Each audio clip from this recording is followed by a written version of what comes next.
Hi, I'm Barbara Neske. I'm an architect, and you're listening to U.S. Modernist Radio. Mama don't allow no architecture around here. Mama don't allow no architecture around here. Oh, I don't care what Mama don't allow, gonna draw mine modern anyhow. Mama don't allow no architecture around here. Welcome to U.S. Modernist Radio, where we talk and laugh with people who enjoy, own, create, dream about, preserve, love, and hate modernist architecture, the most exciting and controversial buildings in the world. I'm Tom Guild. Phyllis Bronfman Lambert is a Canadian architect, philanthropist, and a member of the family that brought Seagram spirits to fame in the 20th century. Cheers. She created the Canadian Centre for Architecture, one of the world's leading architectural museums and research centers. In 1954, she was appointed by her father, Samuel Bronfman, to oversee the design of the Seagrams Building in New York City, with architect Mies van der Rohe. Later on, we'll visit with the first woman president of the National AIA, Susan Maxman, who broke a century of male leadership and led one of the world's largest design conferences, the World Congress of Architects. And now, too lazy to write his own material, here's Mr. Modernism, George Smart. Hey, thanks, Tom. You know, it's been a really busy week, so today I'm just going to draw from our friend, architect Jody Brown, who writes the blog Coffee with an Architect. And if you haven't discovered this blog yet, there are 10 years there of profound angst and clever satire about the esteemed profession of architecture and how also ridiculous it can be. So today, I've got Jody's top 10 reasons to be an architect. All right, let me get my drumsticks here. So here we go. Number 10, you will spend all day helping your clients realize their dreams. Unfortunately, your clients will be married, and you'll spend most of your time helping them compromise with each other. Number 9, you will have amazing attention to detail. You will also notice everything that doesn't align, which is everything. Number 8, you will be universally admired and universally misunderstood. Number 7, you will not just be a part of a creative field, but creativity will begin to define your entire life, for better and for worse. Number 6, you will have a craft you can work on and improve for the rest of your life, but this will never be finished. Number 5, you will be part of creating a permanent and lasting contribution to society. You will leave your mark. That's a good one. Number 4, you will have broad knowledge, and you will know a little bit about everything. Your skill is in pulling all this diverse knowledge together within one design. Number 3, you have no set standard for who you should be. You can define your own path, forge your own image, and create your own unique presence. However, you will always wear black. Number 2, you will spend all day visualizing, sketching, drafting, scheduling, detailing, editing, exploring, and imagining. You will be creating something from nothing, and that's magic. And number 1, you will have exceptional taste in absolutely everything, and sadly, you will not be able to afford your own taste. That is Jody Brown with Coffee and Architect. Great. U.S. Modernist Radio is underwritten by Diane Bald and the Budman family, restoring significant architecture in Toronto, Los Angeles, Malibu, and Palm Springs. Architect, preservationist, and philanthropist Phyllis Lambert began participating in annual juried exhibitions at the Royal Academy of Arts and the Société des Sculpteurs du Canada when she was just 11. Heir to the founder of the Seagrams Company, she's best known for the development of the Seagrams Building in Manhattan, which brought on Mies van der Rohe as its designer. Over the course of the past 7 decades, she has been integral to the preservation and thoughtful urban development of Montreal, founding both Heritage Montreal and the Canadian Centre for Architecture. Her latest project is a book of her photography titled Observation is a Constant That Underlies All Approaches. Here's George's conversation with Phyllis Lambert, recorded via Zoom from her office in Montreal, Quebec. Welcome to the show, Phyllis. Really delighted to be here. You know, our ACE research team, the earliest thing we could find about you was that you beat your brother in a horse race at 14. Tell me about that. I don't know a thing about that. I haven't seen that. My brothers were younger than I anyway, so. I think it was, 1938. I was 11 years old then. You beat your brother in an equestrian tournament. Oh. It was in the Montreal Star. I'll have to look that. That's very funny. Since you grew up in this family selling spirits throughout the world, what's your favorite drink? Tea. Hot water. Hot water is my favorite drink. You don't have a favorite cocktail? I don't have cocktails. I think that once one of my brothers said something to my father about that, and he said, "We sell whiskey, we don't drink it." We did drink it, but... You have created something that I think most Americans don't know about, and that's the Canadian Center for Architecture, which is one of the largest institutions of its kind in the world. How did that get started? It's not large, but it's very intense and important. Yes, absolutely. They got started because, well, you remember just after the war, it was a very interesting period of people inventing all sorts of things, how to make rain fall, how to make theaters to sound good, and all sorts of things like that scientifically. But they were also pulling down old houses for urban renewal. And that's something we all called urban removal. Yes. Because it removed people, well, the poorest people in American cities. The center of the cities were very poor because everybody so went out to the suburbs, except, of course, for New York City, maybe Chicago. Of course, I'd already been involved in architecture, and I just thought it was terrible. People didn't know anything about architecture. They knew something about music, maybe, and they knew something about art, but they didn't even know how to name a building. A building was just commerce to them, mostly. Advertisements for new apartments and such. And so I had been interested in architecture. I had collected quite architectural drawings because I was very interested in how people in different periods, back to the Renaissance, what they built at different places and what kind of drawings they made, how did they transmit information. And so then I wanted to do something about it. And I had been working on conservation in Montreal. I'd been in New York and I was in Chicago in the 1960s at architectural school. And I could see what was happening. Wonderful buildings by Louis Sullivan, for example, were destroyed in Chicago and in cities like Cincinnati. You went along, you see a whole field of nothing except one little Victorian building. So I didn't want that to happen to Montreal. So I came back to Montreal and started photographing. And when I was photographing, people would say, "Why are you going to take that building? It's going to come down." So I was like an urban guerrilla. I went around walking in the streets, protesting. And so I said, okay, I've got to do something about this. And so then the question was how to do it and where to do it. And so I did it in Montreal because it was a very interesting period in Montreal because the province was thinking of seceding from Canada. They do threaten that every few years, it seems like. They did it for a couple of years, quite right. And so I thought, well, maybe I ought to do it in Ottawa. But I said, no, that's not a place to do it. I have to do it where people are living every day that you have in Montreal, which was the major commercial city in Canada. And so I said, okay, I'll stay here, where life is very important to me. And so what do people find when they visit the Canadian Center for Architecture?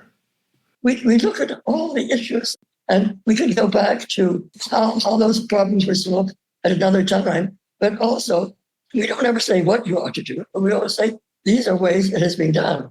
For example, in housing, we did a film on people both in Los Angeles and in Berlin who were living in tent cities. That was actually shown at the United Nations. What we focus on are, for example, we did an exhibition and a book on health and architecture. The kind of trees and the lack of them and the existence of them, the good and the bad, animals related to people in cities. And we've done lots of stuff on the environment. It touches the things that people don't really necessarily think about. And I'm not sure their awareness and the real problems that we have in society. You are one of the few people in architecture who has had a documentary made about them. The 2007 film Citizen Lambert, Joan of Architecture, which is a really cool movie. And I was amazed to learn about your accomplishments and awards. I mean, here are some of them. You're a member of the Order of Canada. You're a Knight of the National Order of Quebec. You're an honorary doctorate in fine arts from Pratt, a gold medal from the Royal Architecture Institute of Canada, an officer of the Order of Arts and Letters, the Hadrian Award winner of the World Monuments Fund, a companion of the Order of Canada, a Grand Officer of the National Order of Quebec. You've won the Vincent Scully Prize from the National Building Museum. You've got the Lifetime Achievement Golden Lion Award from the Venice Biennale, the Wolf Prize in Arts. I mean, how big a cabinet do you have for all these things up there in your office? That doesn't take too much room. But what's so interesting about it is we don't have these things lying in the vaults for somebody to come and see. We do. But we activate them. We bring in people who've worked on those architects or who've been with those architects or other people. So we do 3 shows on different aspects of what architects work. And this is quite fascinating. It makes it very live, and it gives people ideas what the social issues are, what the problems are in terms of city and provincial and national regulations, and just about any aspect that you can think of.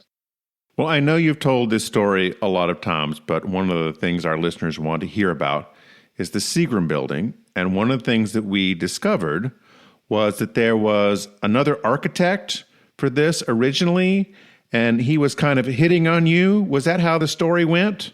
No. It was the 75th anniversary of Seagram. Seagram was, at that point, probably the top, drinks whiskey and wine and cordials and things like that. And he had a great worldwide distribution. And my father, he wanted to build in New York, and he thought for that event, the 75th anniversary, they would announce a building that was going to be built. And so I knew about this, and I studied art and architecture at college and university, and I was very, very interested in this. And, for me, art was, the most important aspect of life. You could go to museums and you could learn about stuff yourself. And so I felt that if the company was going to build, they had an absolute obligation to build the best building that they could. And that would be a building where not only it was wonderful when people lived and worked in it, but also a building which is wonderful when people walked by it or went into it, how it relates to the other buildings and to the world. So this other building had no value at all. It was slick. And so I said to my father, I wrote him a very long letter. 8 pages, I believe. Yeah, single-spaced. Single-spaced. And, I said this, but I also gave examples from history. And, for example, the Renaissance it was no longer God that was the most important thing. It was man that was the most important thing. So these are basic concepts of life. And finally, he asked me to come back. It was actually my mother who said to him, well, why don't you ask her if she would come back? And maybe she could do something.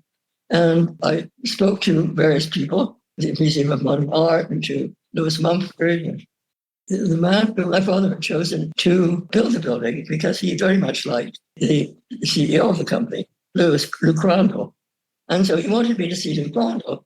And so I did. And I thought, oh my God, I talked to people of the arts.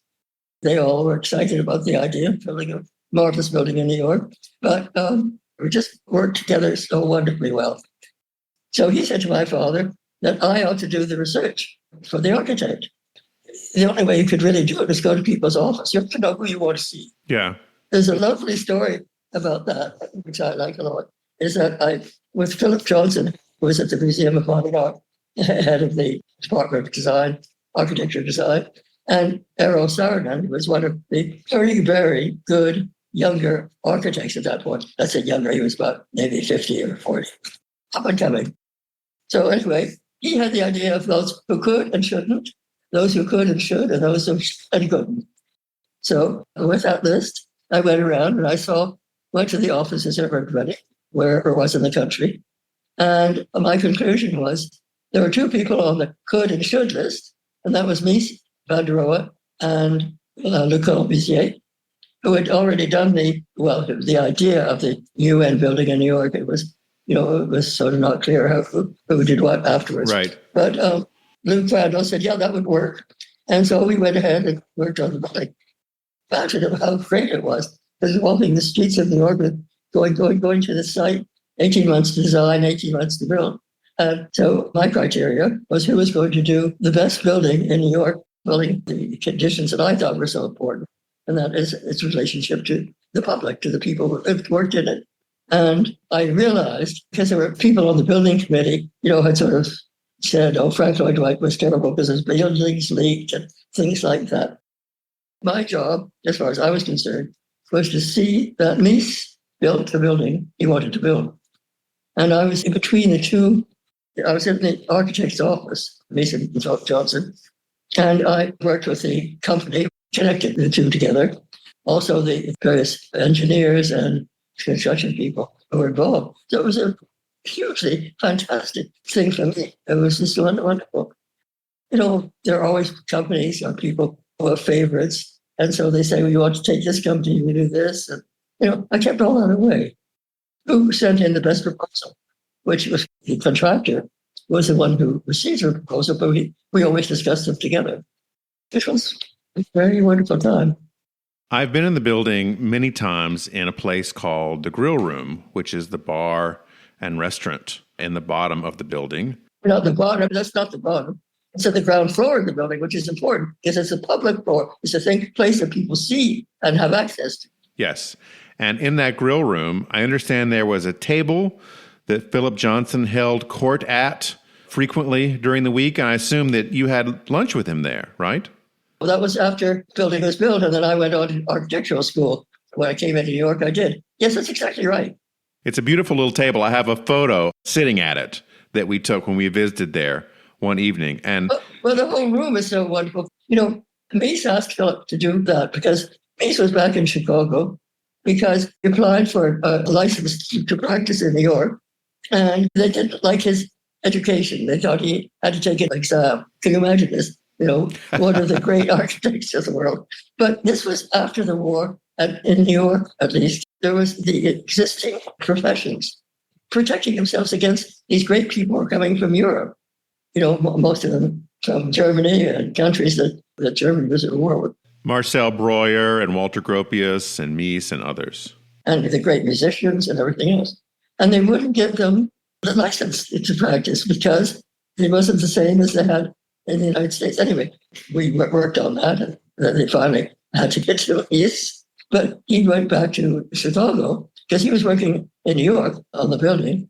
And he went back to Chicago. And then Philip was the architect responsible for the building. But Mies asked him to do the restaurant. And Philip did an amazing job. I mean, he had extensive drama at Yale. There was a wonderful lighting person he worked with. And that was in the drama school at Yale. Were you there in the evening or during the day? I was there from about 5 p.m. to 8 o'clock, so around sunset. Oh, yeah. You had the lights that came out? Yes. When were you there? How many years ago? I've been there probably 5 times over the last 4 years. Oh, yeah, but the last 4 years is different because, it's changed hands now. Yes. And we were involved in renovation before it changed hands. And but it's okay, but it also took a lot. The owner wanted to do things that were unconscionable in terms of the building. The building was landmarked. And so they wanted to do things that were absolutely unnecessary to achieve what they wanted to do because there were always the elements there for them to use. So there was a big public hearing in New York with the Landmarks Commission, and it was ruled in Seagram's favor. Nothing ever runs completely smoothly. And there are always incidents like that. Phyllis, my last question for you is, what can someone do who isn't an architect, isn't even in the design field, but has a passion for modernist architecture? What are some of the best ways they can learn more about it and experience it? Well, experience it, they can walk around and they can make lists. For example, they're going to visit a city and they can make lists like the churches, for example, or city halls, and go and visit the earliest ones to the latest ones and see how things have changed. But then there are lots of very good books on general ideas of architecture. And I think that one of the best things are books for kids. Ah, yes. Showing how the building was made and things like that. I would say that was the best thing to do.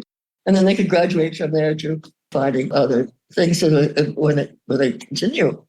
Mies said, I'm not doing architecture, I'm working on a language. Architecture is a language.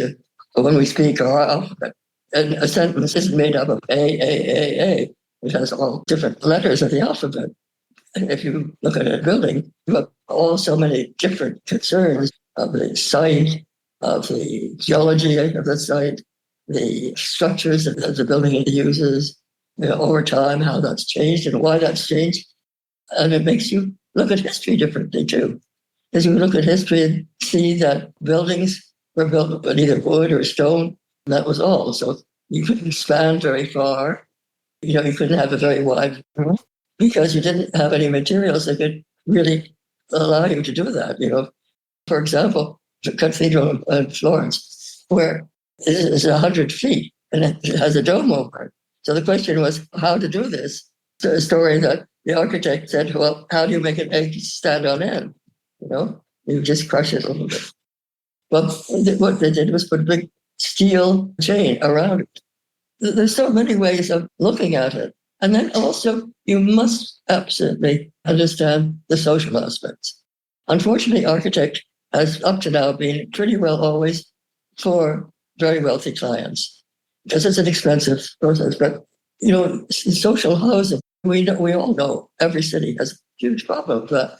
We know a lot about materials, we know a lot about structures, but how can we build in a way that people can live in cities? New York is notorious for the fact that you either have to be very rich or terribly poor to live in New York. And that's unconscionable. It's just terrible. It also is political. How does a nation or city or a state use its money? Those are issues that you have to get into too. Phyllis, it's really been such a pleasure talking to you. Thank you so much for your time. I really enjoyed it. I'm very glad. And it was fun talking to you.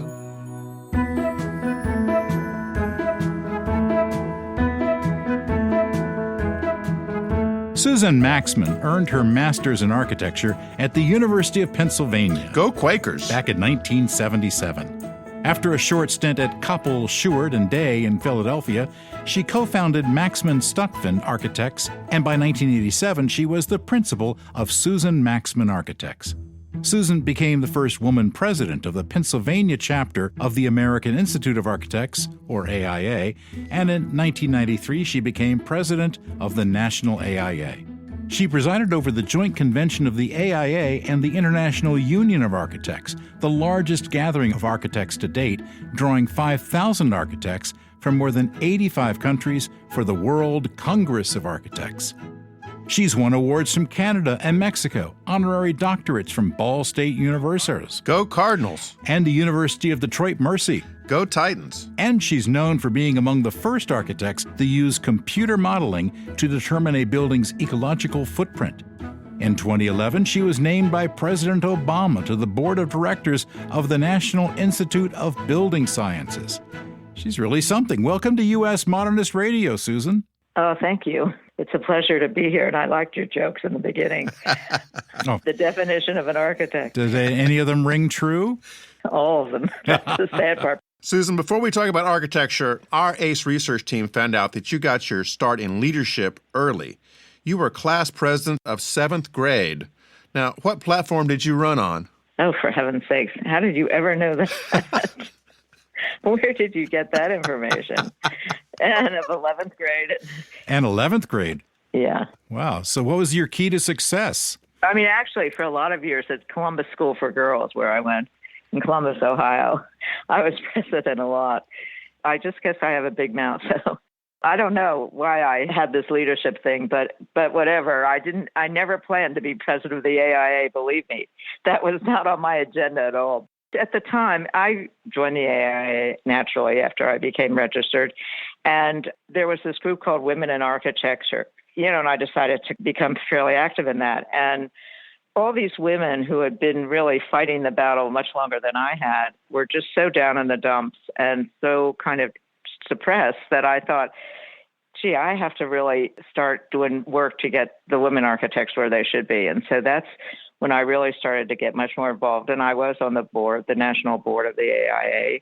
then all these people came to me and wanted me to run for president of the AI, and I really had no interest, but I thought I really had to do that, for women, for the sake of women. So I did, and somehow I won, which was just pretty crazy, but it was very exciting for me to be able to, make women achieve anything at that point, And that was a big climb, believe me, because these men, there are a lot of men who didn't want me to be president, I can tell you.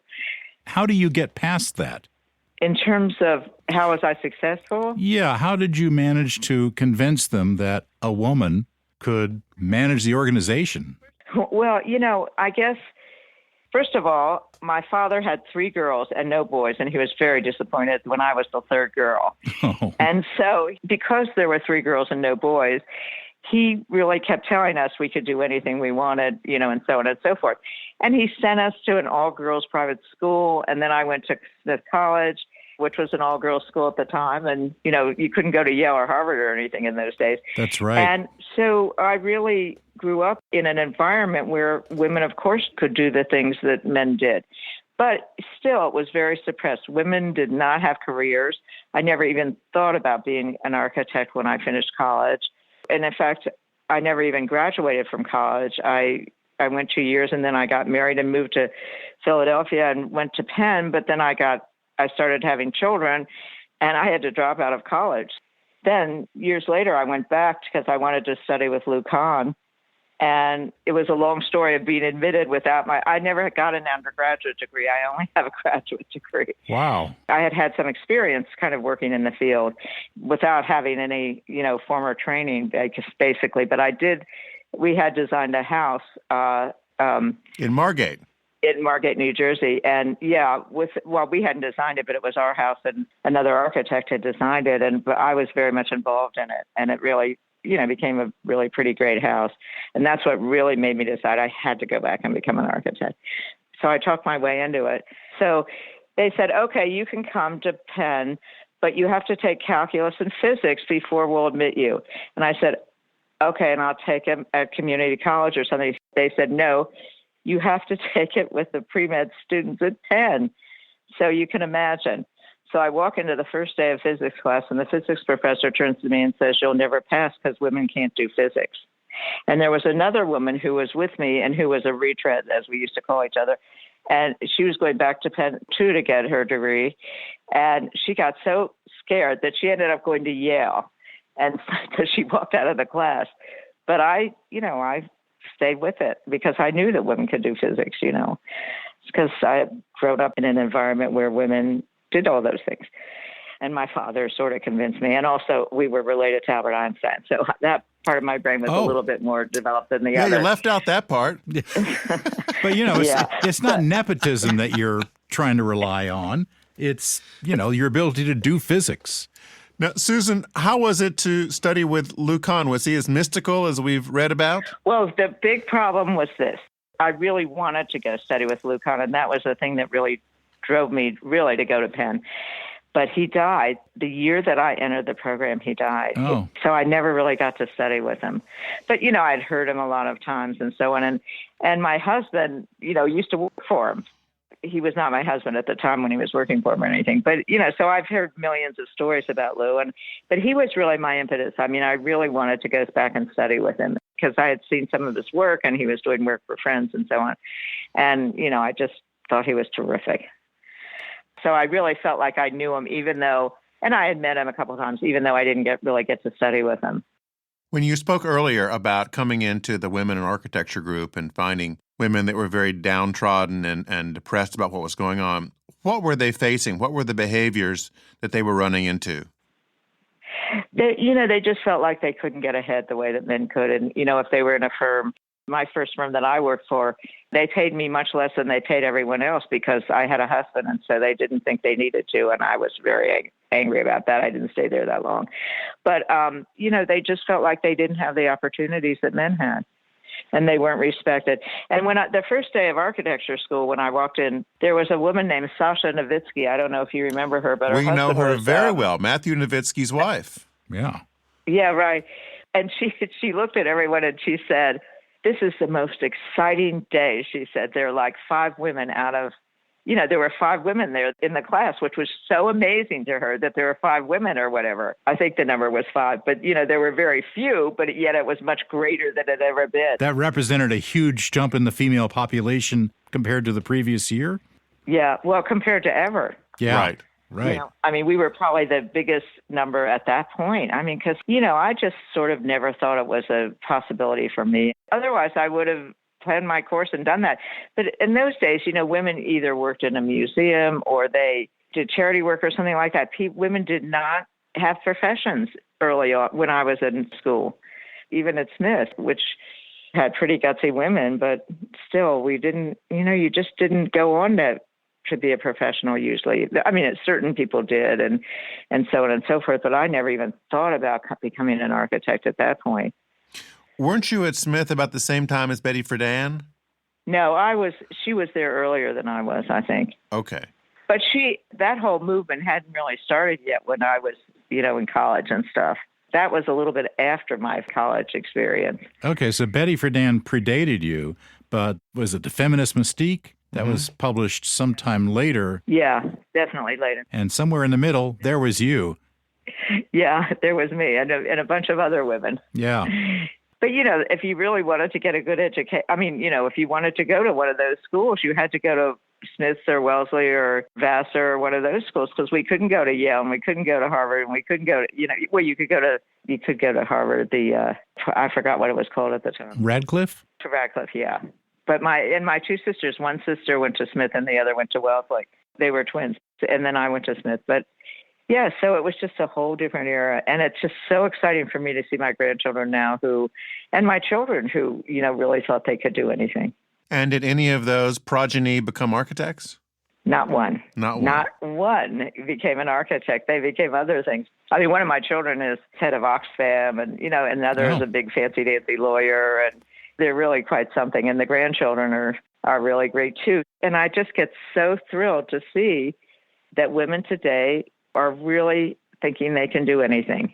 They still have battles to fight for sure, but it's so much better than it was when I grew up. And it's important to keep that perspective because, I think a lot of people don't even realize that Harvard and Yale were closed to women until really about the time I graduated from high school. Yeah. It's only been recent years. Absolutely.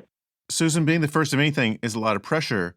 And I understand you faced some surprising criticism when you became AIA national president from other women in the profession.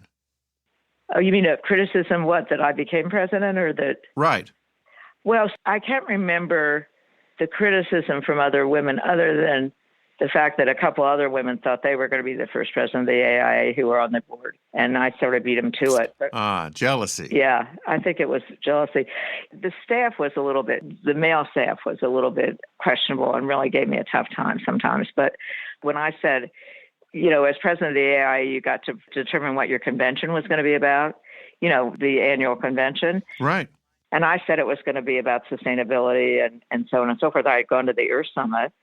I was a representative there as president of the AIA, and I was very impressed, and I became very friendly with a lot of the people who organized the Earth Summit. We had great speakers from all over, the Aga Khan and so on and so forth.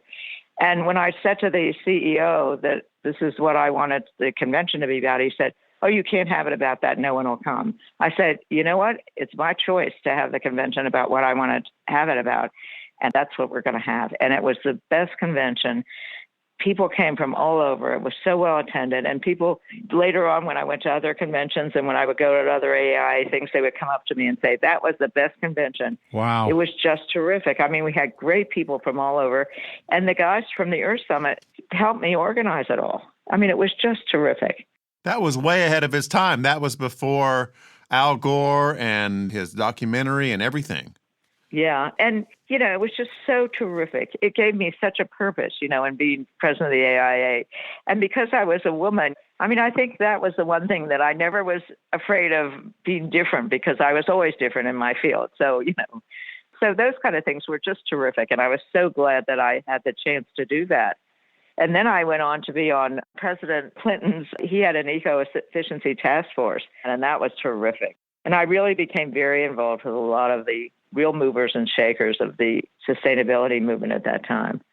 And, it was just fabulous. And then, of course, my firm became very much known for our sustainable design. Did you ever actually meet Al Gore if you were working with the Clinton administration? I think I did meet Al Gore once. Okay. But I had a funny interview with Bill Clinton.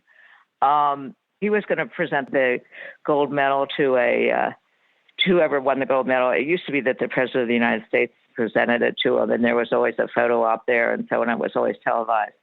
And Bill Clinton and I got into the longest conversation about, sustainability, because he was really great about it. He was really doing all these things. This was right before he did the Eco-Efficiency Task Force. And later on, I get this picture of myself and Bill Clinton in this huge discussion. But the funny part was that my kids didn't even know I was going to be on television or anything. I didn't know it either. I was just going to be present when they presented the gold medal to an architect. So all of a sudden it's televised, and my son is watching television, and he screams out, "There's my mom on TV with Bill Clinton." He had no idea I was going to, and he just was watching the nightly news. It was so funny. I think it was one of his first televised photo ops or whatever. But, those were the kind of great experiences I had. I mean, it was really just a wonderful time. And then I went to China, and, it was just fabulous. What I could do in my little way to help start this movement was really fun. So what's yet to be done, Susan, with women in architecture? What does the AIA need to focus on to really level this playing field, or is it done? Well, I think it's really getting there. I don't think it has nearly the issues that it had when I was first around. As I see it in my grandchildren who are all grown up, they feel that they can do anything. They all feel that way. They don't really feel the way that we used to, that we felt so downtrodden and so on. They feel that anything's possible, and they'll try anything. And I think that women today in architecture really feel that way. I don't think there's nearly the stigma that there used to be. And there have been a lot of women architects as president of the AIA. Yes, many, yes. And I try to get to all their inaugurations if I can, because I'm just so excited to see them. And it's not a big deal anymore, Today, women in architecture, they're quite amazing now. They really seem to think of themselves as equals. Male or female, Susan, who are some of your favorite young architects that you're watching these days? Well, one of my favorite is Kieran Timberlake, who Jim and his firm designed the embassy in London. Yeah, they designed the U.S. Embassy in London. Yeah, exactly. And he's one of my favorites because he and his partner have done so many terrific things in terms of really looking at architecture in a much less stylistic way and a much more thoughtful, deep way. And they've written lots and they've studied lots and they've done a lot of experimenting and so on. So that firm I just love. I think they're terrific because I'm not into the glitzy, crazy stuff at all. I'm into stuff that really works and that is really holistically looks at, just like sustainability. I mean, I don't really appreciate form for just form's sake and doing these crazy things that don't work half the time and so on. In the past, my favorite architects, Lucan was one of them, and Alto and people like that who were just really wonderful, wonderful people. And their architecture had such integrity and stuff. I really appreciate architects who look at the whole picture and try to solve problems for people and for our environment and so on with their architecture and be very responsible. Susan, I just want to thank you for your pioneering work in architecture and helping the whole field grow and develop over the last 30 years. And it's been a real pleasure talking with you. Oh, well, thanks so much. Thanks for listening. U.S. Modernist Radio is underwritten by Diane Bald and the Budman family, restoring significant architecture in Toronto, Malibu, Los Angeles, and Palm Springs.